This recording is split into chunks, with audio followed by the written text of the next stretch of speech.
मेरा बच्चा अंदर उस रास्ते में फंस गया है। तू बस उसे निकाल ला बेटा। मैं तुझसे कुछ और नहीं मांगती, बस मेरी ममता को बचा ले। माँ आप रोइए मत, मैं ला दूंगा आपके बच्चे को। मैं खुद एक लाचार पिता हूँ और मैं जानता हूँ कि एक माँ के दिल पर क्या गुजरती है जब उसके बच्चे पर कोई मुसीबत पड़ती है। महेश तुरंत उस रास्ते में घुस जाता है।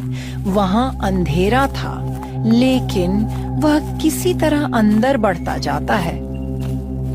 पर जैसे ही वह अंदर जाता है, एक तेज आवाज होती है और रास्ता पीछे से बंद हो जाता है। हे भगवान, अब मैं क्या करूं? रास्ता बंद हो गया, लेकिन मैं डरने वालों में से नहीं हूँ। मैं यहाँ से जरूर निकलूंगा। और वो बच्चा कहाँ है? मुझे कुछ दिख क्यों नहीं रहा है? अचानक उसे वहाँ एक लोमड़ी दिखाई देती है। ये लोमड़ी इतने अंदर कहाँ से आ रही है? और ये तो मेरे तरफ ही आ रही है। नहीं, मुझे इसे भगाना होगा। रुक इंसान, मैं कोई साधारण लोमड़ी नहीं हूँ। मैं एक जादुई शक्ति वाला लोमड़ी हूँ। मैं तेरी किस्मत बदल सकती हूँ। मैं तुझे इस बारिश के कहर से बचा सकती हूँ। मैं तुझे इतना धन दे सकती हूँ जितना तूने कभी सोचा भी नहीं होगा। तू कौन है और क्या चाहती है मुझसे? अगर तू सच में अपनी तकदीर बदलना चाहता है तो तुझे एक काम करना होगा। तुझे किसी एक मासूम इंसान की हत्या करनी होगी और उसके बाद जो खजाना मिलेगा वो तुझे राजा बना देगा। क्या कहा तूने? मैं किसी मासूम की जान ले लूं? ये कैसा सौदा है? मेरा बच्चा भूखा है, मेरी पत्नी भीग रही है, लेकिन मैं किसी की जान लेकर जी नहीं सकता। मुझे तेरे खजाने नहीं चाहिए। सोच ले इंसान, ये बारिश, ये भूख, ये दर्द तुझसे सहा नहीं जाएगा। आखिरकार तू लौट कर मेरे पास ही आएगा, और जब आएगा तब तुझ में ये मना करने की ताकत नहीं बचेगी। नहीं, मैं अब भी कहता हूँ, मैं किसी मासूम का खून नहीं कर सकता। चाहे तू मुझे कितने भी खजाने दिखा दे, मैं तुझसे तुम्हारे लालच को ठुकराता हूँ। महेश तेजी से वहाँ से लौटने लगता है। उसके जाते ही वो लोमड़ी एक भयानक राक्षस में बदल जाती है। जा इंसान जा, लेकिन याद रख, ये बारिश की मार तू सह नहीं पाएगा।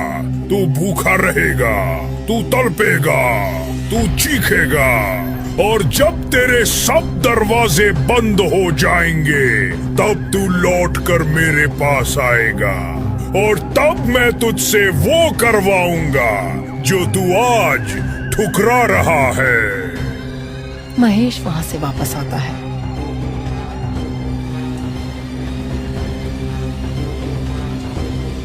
और जब वह सुगंधा और चिंटू को देखता है तो उसका दिल भर आता है। हे भगवान, ये क्या हालत हो गई है? मेरी बीवी और मेरा बच्चा अब भी भूखे हैं। बारिश ने सब कुछ छीन लिया है और हालत दिन पर दिन और खराब होती जा रही है।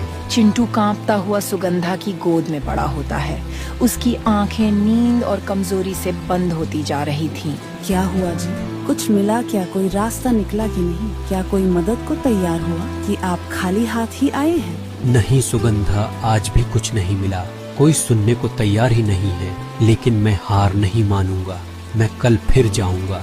जी, अगर जल्द ही कोई काम ना मिला तो हम सब मर जाएंगे। अब मेरे अंदर भी बहुत ही कमजोरी आ गई है। कई दिनों से भीग रही हूँ तो मेरा भी शरीर काम नहीं कर रहा।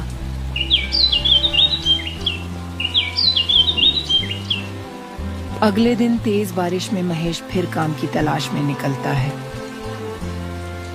हे भगवान, आज कोई काम दे दो, वरना मेरी बीवी बच्चे टूट जाएंगे और मुझे भी अब सहने की बिल्कुल ही हिम्मत नहीं बचा है। मुझे आज कोई काम दे देना, मैं आपके पैर पड़ता हूँ भगवान। वह हर दरवाजे पर जाकर काम मांगता है, पर कोई काम नहीं देता है।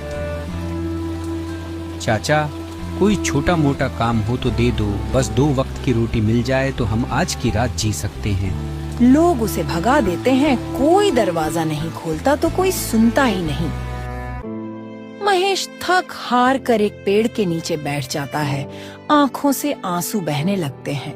अब मुझसे नहीं होगा, मैं हार गया। मैं सच में हार गया। अब कुछ नहीं बचा। मैं एक नाकाम पिता और पति हूँ। अब मेरे बच्चे और पत्नी इस बारिश में मर जाएंगे और मैं कुछ नहीं कर पाऊंगा।